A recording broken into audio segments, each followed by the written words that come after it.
Hello friends, स्वागत है आपका वाईपी एजुकेशन ट्रिक चैनल पर। दोस्तों, मेरे इस चैनल पर आपको यूपी बोर्ड का सिलेबस कराया जा रहा है और यूपी बोर्ड के सिलेबस में बेटा क्लास 12 एग्रीकल्चर और क्लास 11 एग्रीकल्चर दोनों की क्लासें लगातार चल रही हैं।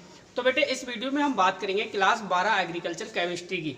तो बेटा केमिस्ट्री के अंतर्गत हमने चैप्टर 1 चैप्टर 2 कंप्लीट कर लिया और हमारा जो चैप्टर है वो है चैप्टर 3 चैप्टर 3 चैप्टर का पार्ट 1 भी अपलोड हो चुका है। अब बेटा ये 3 चैप्टर का पार्ट 2 है। देखिए ये पार्ट 2 में ही चैप्टर आपका जो 3 है वो कंप्लीट हो जाएगा। तो इसलिए बेटा इस वीडियो को लास्ट तक देखना, आप शुरू से लेकर लास्ट तक समझना, ये आपके लिए बहुत ही महत्वपूर्ण वीडियो होने वाली है।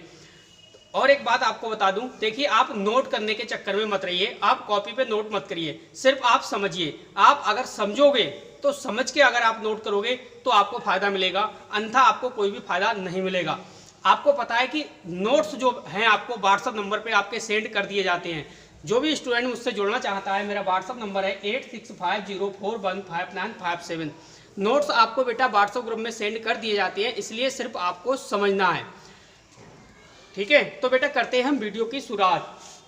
देखिए टॉपिक की शुरुआत करते हैं। सबसे पहले हमारी जो आज की हेडिंग है वो पड़ेगी रासायनिक सूत्र। सिर्फ बेटा आपको समझते हुए चलना है, नोट नहीं करना है। समझ में आ जाए तो आप आराम से नोट कर सकते हैं। तो बेटा फर्स्ट हेडिंग है हमारी, वो है देखिए रासायनिक सूत्र। क्या है? रासायनिक सूत्र। सबसे पहले हम ये जानेंगे कि रासायनिक सूत्र है क्या, रासायनिक सूत्र होते क्या हैं। तो समझिए, देखिए किसी रासायनिक यौगिक को मैं आपको नोट कर दे रहा हूं। देखिए किसी रासायनिक यौगिक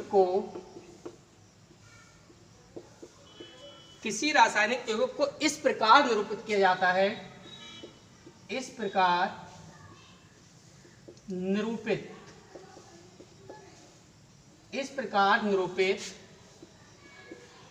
किया जाता है। आप इसमें यह भी लिख सकते हो कि किसी रासायनिक यौगिक को इस प्रकार प्रदर्शित किया जाता है जिससे पता चलता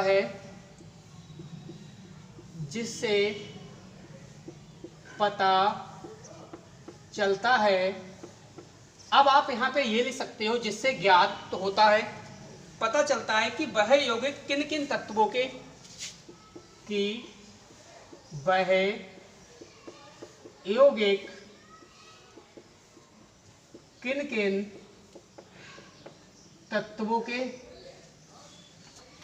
किन किन तत्वों के परमाणुओं से मिलकर बना है, किन किन तत्वों के परमाणुओं से मिलकर बना है। अब हम पता करेंगे, एग्जाम्पल के माध्यम से सीखेंगे। सबसे पहले इसके बारे में आप रासायनिक सूत्र के बारे में आपने समझ लिया। क्या समझा कि रासायनिक सूत्र में क्या समझा आपने? किसी रासायनिक यौगिक को, कोई भी रासायनिक यौगिक है उसको किस प्रकार से निरूपित किया जाता है जिससे पता यह चल जाता है कि वह यौगिक किन किन तत्वों के परमाणुओं से मिलकर बना है। जैसे सपोज दैट मैं आपको सूत्र बता दूं। देखिए ये H2 है और आपको पता है H2 क्या है? जल है। जल है तो आपको ये भी ज्ञात है कि इसमें जो हाइड्रोजन है, देखिए क्या हाइड्रोजन के कितने परमाणु हैं? हाइड्रोजन के देखो यहाँ पे बेटा 2 परमाणु हैं। कितने? 2 परमाणु। और आपने देखा कि जो ऑक्सीजन है, क्या है? ये देखिए ऑक्सीजन है। तो बेटा ऑक्सीजन के एक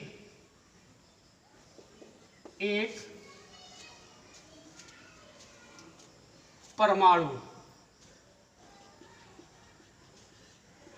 ऑक्सीजन के एक परमाणु है। ऑक्सीजन के की जगह का कर सकते हो आप, का अच्छा शब्द है का। यानी आपने देखा कि भाई H2O क्या है? एक यौगिक है, एक जल है। कैसे यौगिक है? क्योंकि ये 2 तत्वों से मिलकर बना है, एक हाइड्रोजन है, दूसरा ऑक्सीजन है। हाइड्रोजन और ऑक्सीजन से मिलकर क्या बना है? जल बना है। तो आपने देखा कि हाइड्रोजन के कितने तत्व हैं? दो परमाणु। हाइड्रोजन के कितने परमाणु? 2 परमाणु। व ऑक्सीजन का 1 परमाणु है। कितना?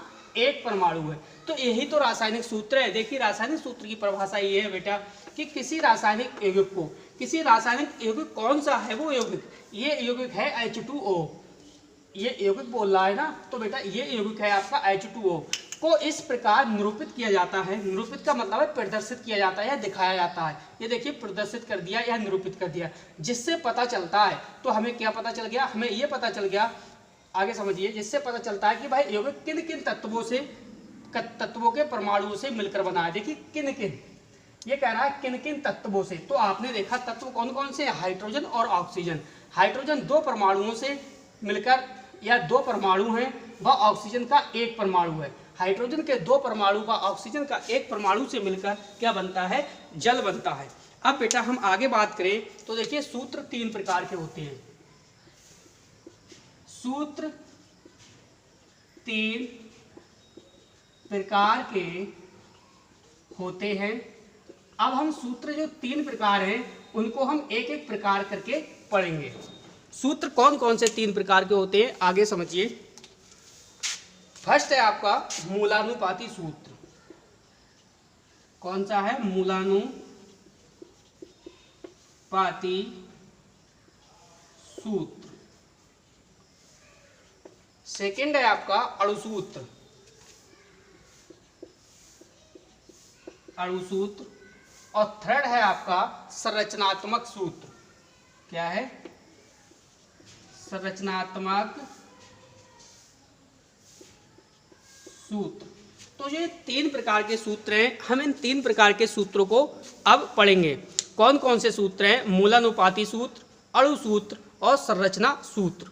तो बेटा चलते हैं हम अब आगे की ओर। तो बेटा जो 3 प्रकार के सूत्र हैं उसमें देखिए फर्स्ट सूत्र को सबसे पहले हम पढ़ेंगे।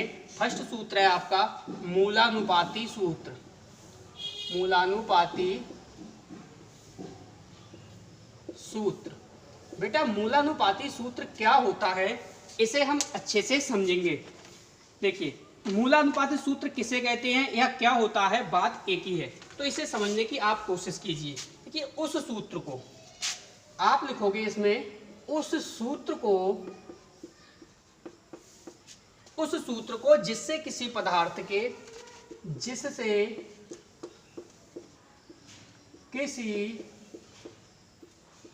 पदार्थ के, जिससे किसी पदार्थ के एक अणु में उपस्थित, एक अणु में उपस्थित, एक अणु में उपस्थित तत्वों के परमाणुओं का, तत्वों के परमाणुओं का, तत्वों के परमाणुओं का सरलतम अनुपात ज्ञात होता है।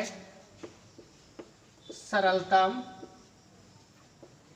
अनुपात ज्ञात होता है। बेटे वीडियो को लाइक नहीं करा तो प्लीज वीडियो को लाइक करिए, और चैनल को सब्सक्राइब नहीं करा तो चैनल को सब्सक्राइब करके रखिए। मूलानुपाती सूत्र अच्छा टॉपिक है, अच्छी हेडिंग्स है हमारी। देखिए समझिए, मूलानुपाती सूत्र में बेटा कह रहा है कि उस सूत्र को, मूलानुपाती सूत्र उस सूत्र को कहते हैं जिससे किसी पदार्थ के एक, क्या है बेटा, ये एक है, एक अणु में उपस्थित, एक अणु में उपस्थित तत्वों के परमाणुओं का, जो तत्व हैं उनके परमाणुओं का क्या है, सरलतम अनुपात ज्ञात होता है। अब बेटा आप एग्जाम्पल से समझोगे, एग्जाम्पल को इसके अच्छे से समझिए।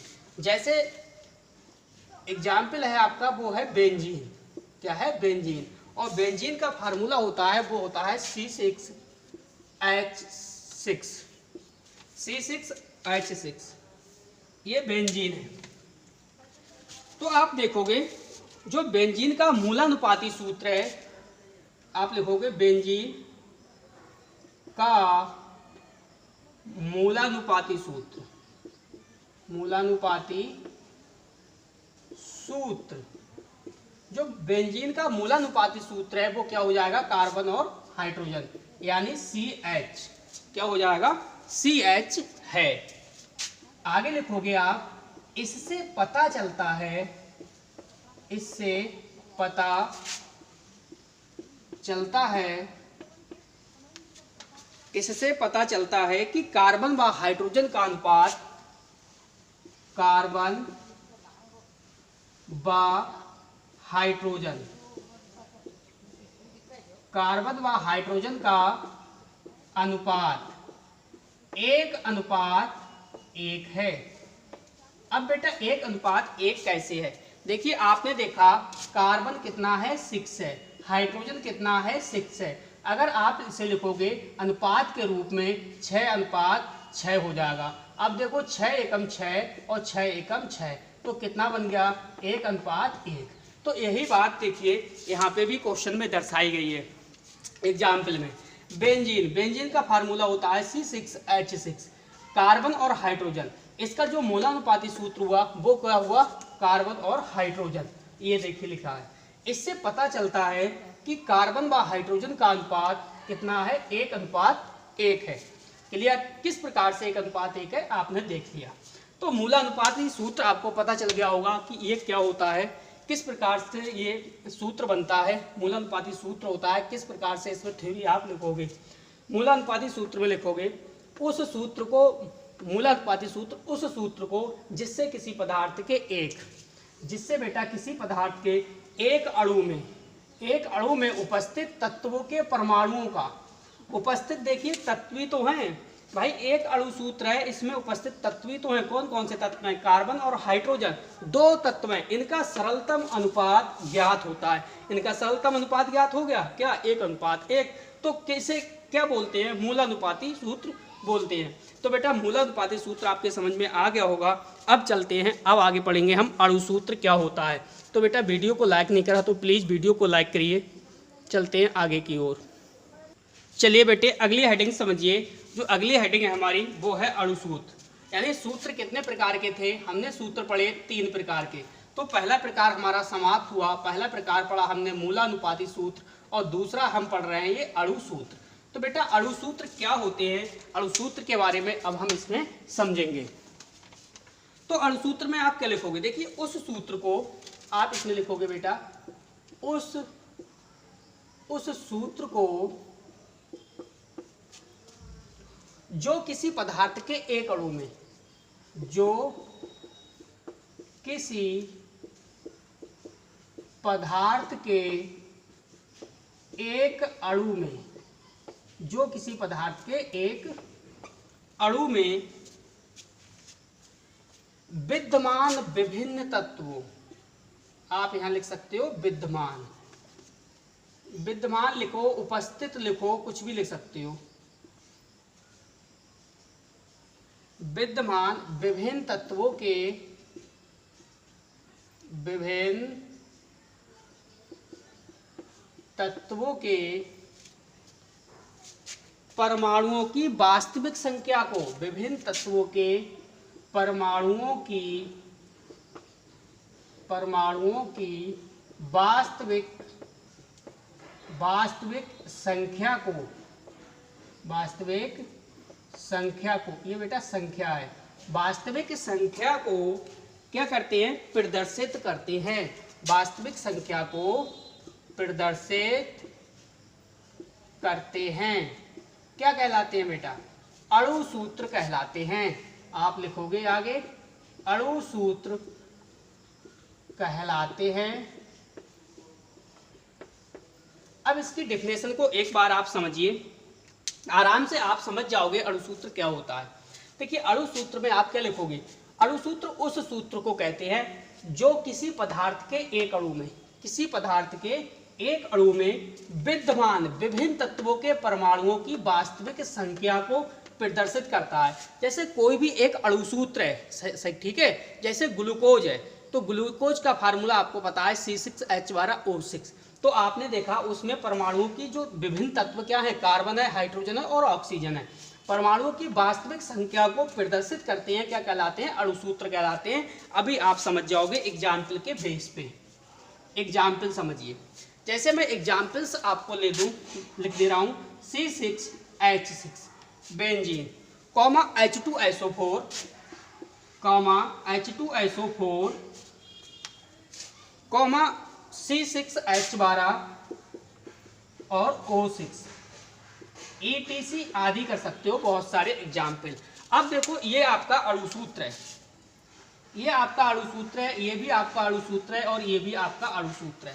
अब आपने इसमें समझना ये है कि वो कह रहा है उस सूत्र को जो किसी पदार्थ के एक अणु में विद्यमान, भाई एक अणु है, एक अणुसूत्र है, उसमें विद्यमान विभिन्न तत्व कौन कौन से हैं, इसमें देखिए विभिन्न तत्व कौन कौन से, कार्बन हाइड्रोजन है, इसमें देखिए हाइड्रोजन है, सल्फर है, ऑक्सीजन है, इसमें कार्बन है, हाइड्रोजन है और ऑक्सीजन है। विभिन्न तत्वों के परमाणुओं की, क्या कह रहा है ये, विभिन्न तत्वों की परमाणुओं की वास्तविक संख्या, किसे, वास्तविक संख्या को प्रदर्शित करते हैं। तो बिल्कुल सही बात है। देखिए विभिन्न तत्वों से मिलकर क्या बनता है, एक अणुसूत्र बनता है जो क्या है, परमाणुओं की वास्तविक संख्या प्रदर्शित करता है। जैसे कार्बन, बेंजीन में क्या है, कार्बन कितना है, 6 है, हाइड्रोजन भी 6 है, तो ये वास्तविक संख्या को प्रदर्शित कर रहा है। हाइड्रोजन कितना है, 2 है, सल्फर आपका 1, ऑक्सीजन आपका 4 है, कार्बन 6, हाइड्रोजन 12, O6। इस प्रकार से आप अणुसूत्र के बारे में भी बेटा समझ गए होंगे। अब आगे चलते हैं, वो है हमारा संरचना सूत्र।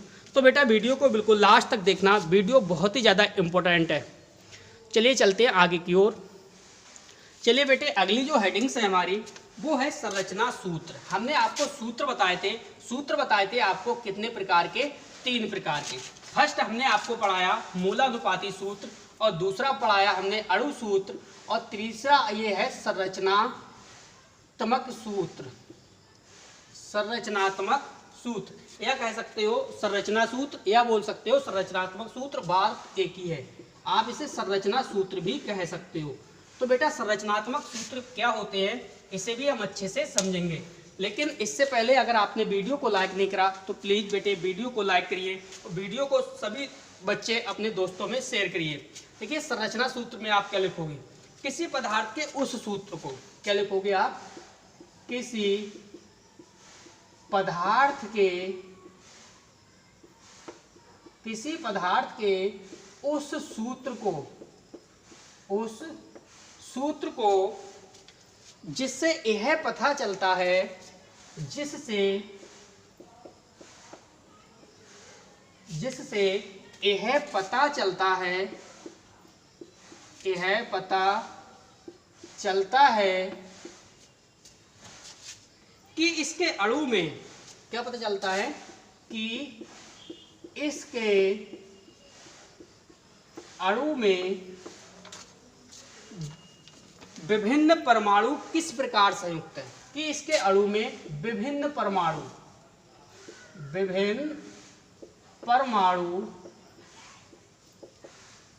किस प्रकार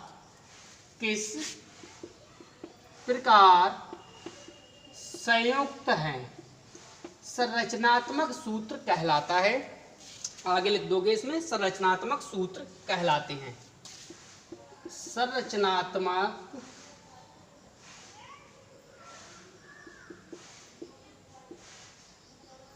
सूत्र कहलाते हैं। आगे आप समझिए। देखिए अब हम एग्जाम्पल्स बेस पे समझेंगे, लेकिन इससे पहले आप इसकी परिभाषा को समझने की कोशिश कीजिए। संरचना सूत्र क्या होते हैं, वो क्या कहना चाह रहा है।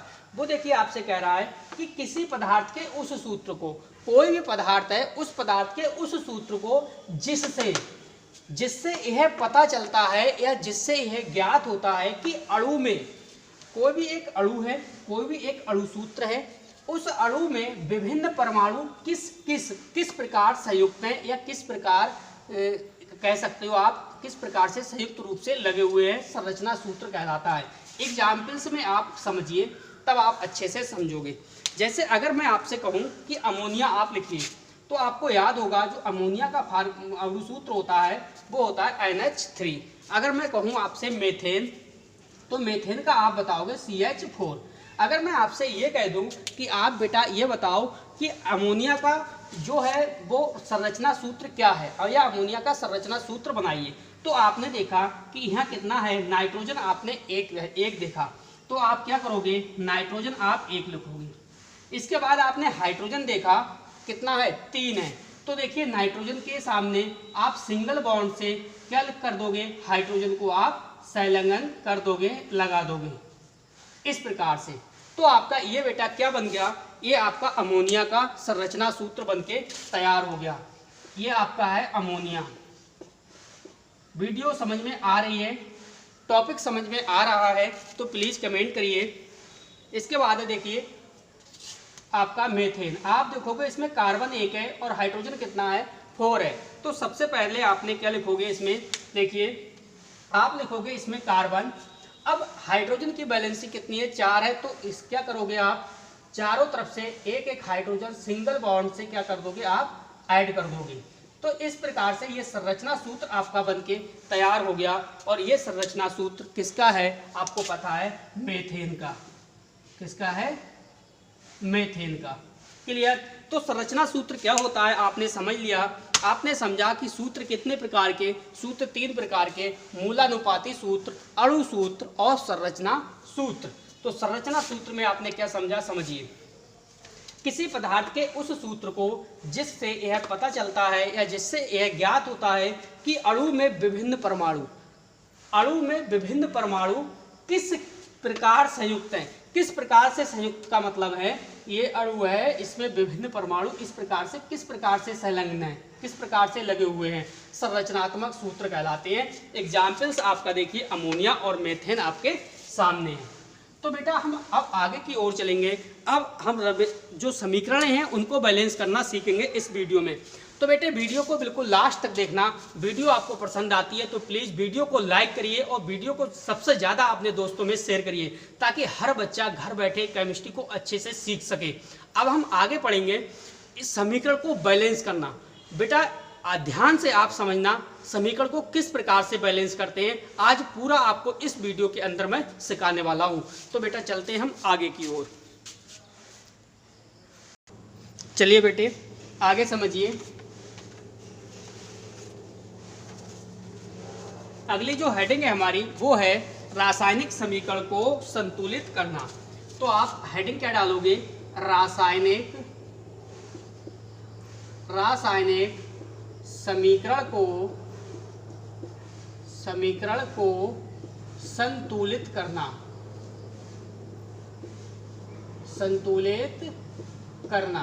बेटे हम रासायनिक समीकरण को 2 विधियों से संतुलित करना सीखेंगे।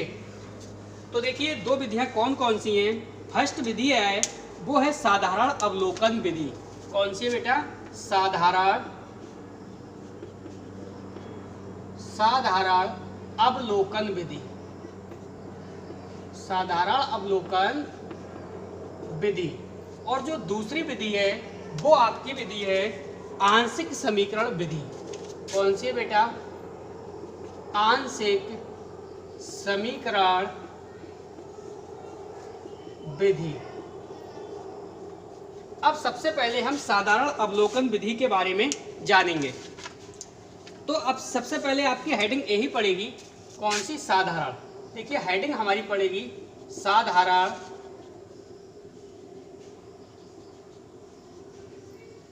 अवलोकन विधि। साधारण अवलोकन विधि। अब साधारण अवलोकन विधि से समीकरण को किस प्रकार से बैलेंस करना है वो हम इसमें आराम से सीखेंगे, स्टेप बाय स्टेप सीखेंगे, कोई भी समस्या नहीं आएगी। तो देखिए इसमें पहले थोड़ा सा लिखेंगे थ्योरेटिकल में। देखो पहले क्या लिखोगे आप, पहले क्रियाकार को इसमें लिखोगे आप, पहले क्रियाकार को तथा क्रियाफलकों के संकेतों तथा क्रियाफलकों के क्या बेटा, संकेतों। क्रियाफलकों के संकेतों अथवा सूत्रों को क्रमशः, संकेतों अथवा सूत्रों को क्रमशः, सूत्रों को क्रमशः। देखिए ये लगा है आपका एरो इस प्रकार से, के चिन्ह के बाईं ओर और दाईं ओर, के चिन्ह के बाईं ओर और दाईं ओर, बाईं और दाईं ओर लिखते हैं।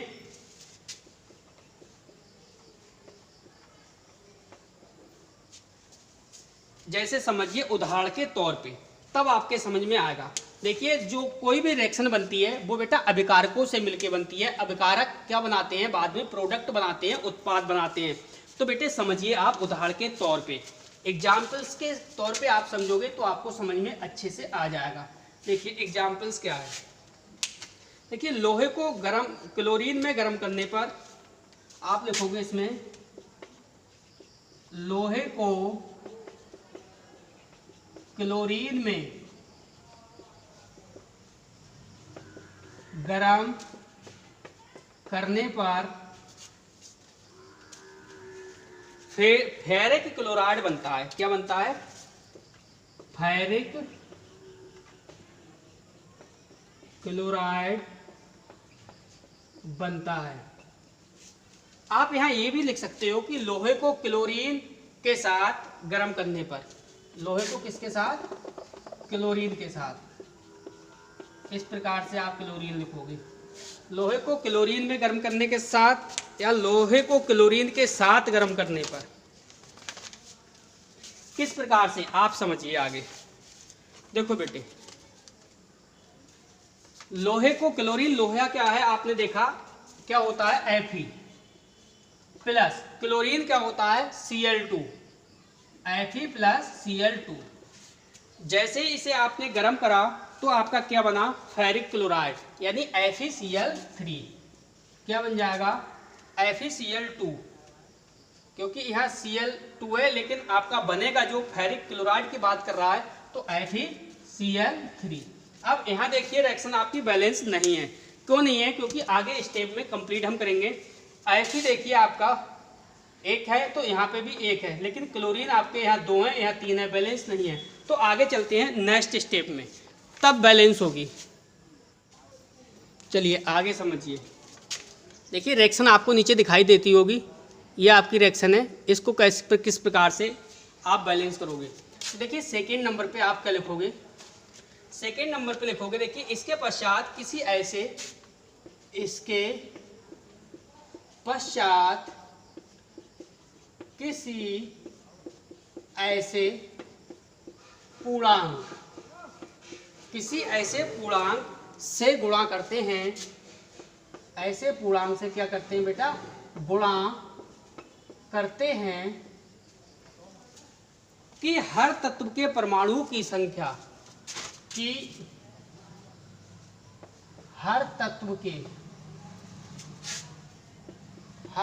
के परमाणुओं की संख्या, परमाणुओं की संख्या समता के चिन्ह के दोनों ओर। समता का मतलब आपका एरो है, तो समता, परमाणुओं की संख्या समता के चिन्ह चिन्ह के दोनों ओर,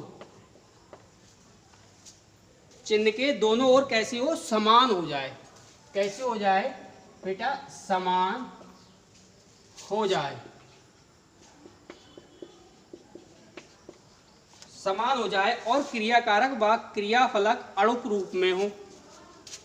चलिए समान हो जाए, यहीं पे आप समझ लीजिए, आगे आपको समझने की कोई भी आवश्यकता नहीं है, लेकिन 2 शब्द फिर भी लिख दे रहा हूं। समान हो जाए और क्रियाकारक, क्रियाकारक तथा क्रियाफलक, तथा क्रियाफलक अणुक रूप में हो। किस रूप में हो? अणुक रूप में हो, अणुक रूप में हो। समझिए आगे। इसके बाद जो दूसरी विधि आएगी वो आएगी आंशिक समीकरण विधि। आंशिक समीकरण विधि समझना आपके लिए बहुत ही ज़्यादा इंपॉर्टेंट है, तो इसे समझिए। पहले हमारी ये आई थी फर्स्ट स्टेप में, ये आई थी रिएक्शन, तो इसे किस प्रकार से सेकेंड स्टेप में आप बैलेंस करोगे। इसके पश्चात देखिए किसी ऐसे पूर्णांक से गुणा करते हैं, कोई ऐसी संख्या से आप गुणा करोगे जिसके हर तत्व के परमाणुओं की संख्या समता, समता मतलब का मतलब ये है, ये चिन्ह, इसके बेटा देखो कह रहा है समता के चिन्ह के दोनों ओर दाएं और बाएं दोनों ओर क्या हो जाए, समान हो जाए और क्रियाफलक तथा क्रिया कारक अणु हैं उस रूप में हो। तो आप समझिए किस प्रकार से आप इस रिएक्शन को आप बैलेंस करोगे। तो देखिए आपकी जो रिएक्शन थी पहले ये थी Fe प्लस Cl2, इसके बाद एरो लगाया FeCl3। अब वो कह रहा है कि किसी ऐसे पूर्णांक से क्या करोगे, आप गुणा करोगे। अब देखिए आपने देखा Fe यहाँ कितना है आपका 1 है, तो यहाँ पे भी Fe 1 है, लेकिन यहाँ Cl2 कितना है 2 है, यहाँ Cl2 3 है। तो आपको करना क्या है, इधर मैं अगर Cl2 में कितने से गुणा कर दूं, Cl2 में अगर मैं 3 से गुणा कर दूं तो 3 दूनी कितना हुआ 6 हुआ, ठीक है। लेकिन इधर क्लोरीन कितना रह गया आपका 3 रह गया। अगर मैं इसमें यहाँ पे 2 से मल्टीप्लाई कर दूं तो आप देखोगे क्लोरीन कितना हो जाएगा 3 दूनी 6 और यहाँ पे भी कितना है 6 है, यानी Cl आपका दोनों तरफ कितना हो गया 6, इधर भी हो गया और आपका अब 6 क्लोरीन इधर भी हो गया, दोनों तरफ क्लोरीन कितना हुआ 6 हुआ। लेकिन क्या आपने कहा Fe है वो क्या बैलेंस हुआ। अब देखिए Fe यहाँ कितना है 2 है, लेकिन यहाँ कितना है 1 है। अगर मैं इसमें 2 से मल्टीप्लाई कर दूं तो आप देखोगे कि Fe कितना हुआ 2 हुआ और यहाँ पे भी कितना हुआ 2 हुआ। तो अब ये रिएक्शन आपकी बैलेंस हो गई। तो देखिए किस प्रकार से बैलेंस करा, ये थी साधारण अवलोकन विधि। अब हम आगे सीखेंगे आंशिक समीकरण विधि द्वारा समीकरण को बैलेंस करना। चलिए बेटे चलते हैं आगे की ओर। चलिए बेटे अगली जो हमारी हेडिंग्स है वो है आंशिक समीकरण विधि। तो बेटा आंशिक समीकरण विधि से हम रिएक्शन को बैलेंस करेंगे। आंशिक समीकरण विधि, आंशिक समीकरण विधि से समीकरण को बैलेंस करना। तो आंशिक समीकरण विधि से रिएक्शन को किस प्रकार से बैलेंस करोगे वो आप समझिए। इसको आप 3 स्टेप में बैलेंस करोगे। फर्स्ट जो स्टेप होगी आपकी वो होगी आंशिक समीकरण को तोड़ना। फर्स्ट कंडीशन पे क्या करोगे आप, आंशिक जो समीकरण है उस समीकरण को आप तोड़ोगे। तो सबसे पहले हम आंशिक समीकरण को तोड़ेंगे, दूसरे नंबर पे हम उसमें क्या करेंगे, संतुलित करेंगे, बैलेंस करेंगे। क्या करेंगे बेटे, इसे हम संतुलित करेंगे, संतुलित करना। और थर्ड नंबर पे हम क्या करेंगे, फिर आपस में क्या कर देंगे, उसे जोड़ देंगे, आपस में जोड़ना, आपस में जोड़ना। तो इस रूल इसके अंतर्गत ये 3 स्टेप हम अपनाएंगे आंशिक समीकरण विधि में। फर्स्ट नंबर पे हम क्या करेंगे बेटे, आंशिक समीकरण को तोड़ना सीखेंगे, किस प्रकार से तोड़ते हैं। इसके बाद उस समीकरण को हम बैलेंस करना सीखेंगे कि किस प्रकार से समीकरण को बैलेंस करेंगे। इसके बाद हम उसे आपस में जोड़ना सीखेंगे कि आपस में उसे जोड़ना कैसे है। तो आप समझिए, देखिए बेटे रिएक्शन है जो आपकी रिएक्शन है कॉपर, देखिए Cu प्लस H2SO4, ये हो गया बेटा आपका अभिकारक। इसके बाद इससे जो प्रोडक्ट बना वो प्रोडक्ट क्या है समझिए, CuSO4 plus SO2 plus SO2 plus H2O plus H2O, ये आपकी रिएक्शन है, ठीक है। इस रिएक्शन को हम बैलेंस करेंगे। देखिए क्या अभी बैलेंस है, अभी आप चेक करिए। देखिए कॉपर 1 है तो कॉपर 1 है, SO4 है, ऑक्सीजन कितना है 4 है, तो ऑक्सीजन देखिए 4 तो 6 और एक 7। अभी ये रिएक्शन बैलेंस नहीं है। तो सबसे पहले हम क्या करेंगे, आपने देखा ये आपका अभिकारक है, इधर वाला क्या होता है, अभिकारक होता है। इस अभिकारक से मिलके क्या बनता है, उत्पाद बनता है, यानी ये आपका प्रोडक्ट है, ये भी प्रोडक्ट है और ये भी आपका प्रोडक्ट है। प्रोडक्ट का को हिंदी में बोलते हैं हम उत्पाद। तो क्या करोगे, आंशिक समीकरण को तोड़ना। तो तोड़ोगे कैसे समझिए, देखिए किस प्रकार से तोड़ोगे। तो हम सबसे पहले लेते हैं CuSO4, आप एरो लगाओगे, क्या लोगे यहाँ से CuSO4। अब आपको ये पता करना है कि CuSO4 है वो बना किससे है। तो बना किससे है, आपको जाहिर सी बात है कि ये बना होगा Cu प्लस किससे, H2SO4 से। तो Cu लिख लो आप, कॉपर लिख लो, प्लस H2SO4 लिख लो, इससे ही तो मिलके बना होगा। तो हाँ इससे ही मिलके बना है, तो आपने यहाँ लिख लिया। इसके बाद आप इसे बैलेंस करोगे तो आप क्या करोगे, देखिए आपने देखा कॉपर यहाँ 1 है तो यहाँ भी कॉपर 1 है, लेकिन आपने देखा SO4 कितना है, 4 है, वो ऑक्सीजन कितना है, 4 है, तो यहाँ पे ऑक्सीजन 4 है। सल्फर देखिए 1 है तो यहाँ पे भी 1 है, लेकिन हाइड्रोजन यहाँ 2 है और यहाँ पे कुछ भी हाइड्रोजन नहीं है। तो इसमें आप प्लस रूप में क्या कर सकते हो, 2 हाइड्रोजन आप लगा सकते हो। तो आपकी इस प्रकार से ये बैलेंस है। इस प्रकार से अब आगे क्या बना, आगे का प्रोडक्ट ले लो आप, ये क्या लोगे, SO2, क्या लोगे, SO2। अब आपको पता होना चाहिए SO2 इस कौन से अपकारक से बना होगा, कॉपर से तो बना नहीं होगा, तो किससे बना होगा, H2SO4 से। तो आपने लिख लिया यहाँ H2SO4, क्लियर। अब आप एक साथ ये भी बात समझ लीजिए कि देखिए अब आपका बचा क्या, अब आपका इसमें देखिए एक बात और समझिए, आपका यहाँ H2O बचा, ये प्रोडक्ट बचा, तो क्यों ना हम इसी बार इसे H2O को भी साथ में लेते चलते हैं। H2O भी हमने ले लिया। अब आप इसे बैलेंस करके देखिए, देखिए हाइड्रोजन कितना है, यहाँ पे हाइड्रोजन 2 है और यहाँ पे भी हाइड्रोजन आपका 2 है, ठीक है। ऑक्सीजन कितना है, ऑक्सीजन आपका यहाँ पे 4 है और यहाँ पे 2 और 1, ऑक्सीजन कितना है, 3 है, यानी इधर 1 की आपकी ऑक्सीजन की कमी है। सल्फर देखिए आपका 1 है और सल्फर 1 है, तो हम सीधे सीधे जब ऑक्सीजन की 1 की कमी है तो हम बेटा यहाँ क्या कर दे रहे हैं, एक ऑक्सीजन बढ़ा दे रहे हैं, बढ़ा दिया। अब देखिए आगे क्या करना है आपको, आगे समझिए। चलिए आगे अब देखिए आप समझिए, यहाँ देखो 2H है, कितना है, हाइड्रोजन 2 है, ऑक्सीजन 2 है, इससे मिलके कुछ बन सकता है, क्या बन सकता है समझिए। देखिए बेटा ये 2H है और प्लस ये ऑक्सीजन है, तो इससे मिलके क्या बन सकता है बेटा हमारा, ये बन सकता है हमारा जल। जल क्या बना, H2O। अब हम रिएक्शन को इसे क्या कर देंगे, जोड़ देंगे। सबसे पहले देखिए हमने इसमें क्या करा, पहला रूल हमने फॉलो कर लिया, आंशिक समीकरण तोड़ना। इस समीकरण को हमने देखिए तोड़ भी लिया। अब संतुलित करना, तो इस रिएक्शन को हमने देखिए इस प्रकार से 3 जब तोड़ा, तोड़ने के बाद हमने क्या कर लिया, इसे बैलेंस कर लिया। अब हमारा लास्ट स्टेप बचा है आपस में जोड़ना, तो हम किस प्रकार से जोड़ेंगे। अब आपने देखा ये एरो है, एरो के दाएं और बाएं ओर कौन कौन सी चीजें सेम है, वो सेम चीजें आप काट सकते हो। जैसे आप देखोगे, देखिए 2H और 2H यहाँ पे सेम है तो आपने आराम से काट दिया। यहाँ पे देखा आपने ऑक्सीजन और ऑक्सीजन, ये भी आपने काट दिया, दोनों चीजें क्या थी, सेम थी। और भी कुछ देखिए, क्या और भी कुछ सेम है, नहीं है, और कुछ भी आपको सेम नहीं मिलने वाला।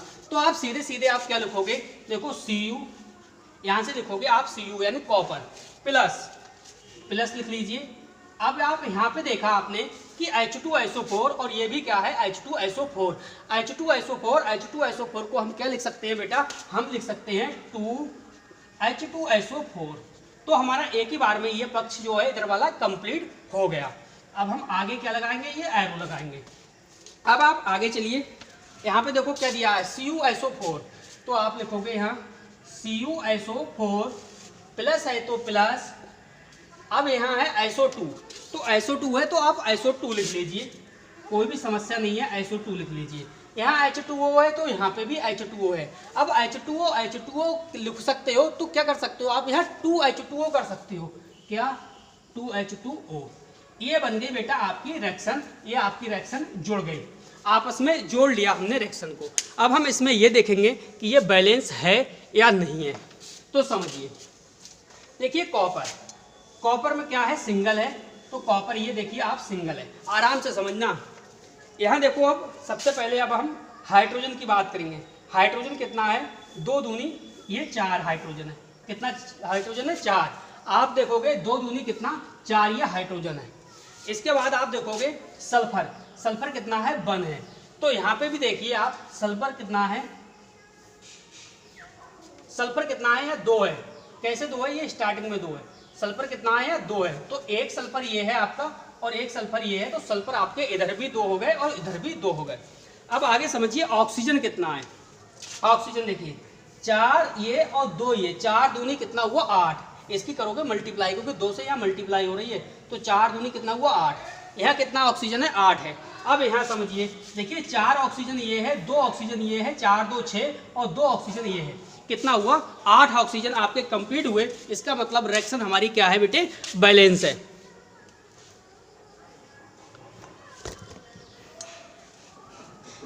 एक सेकेंड रुकिए।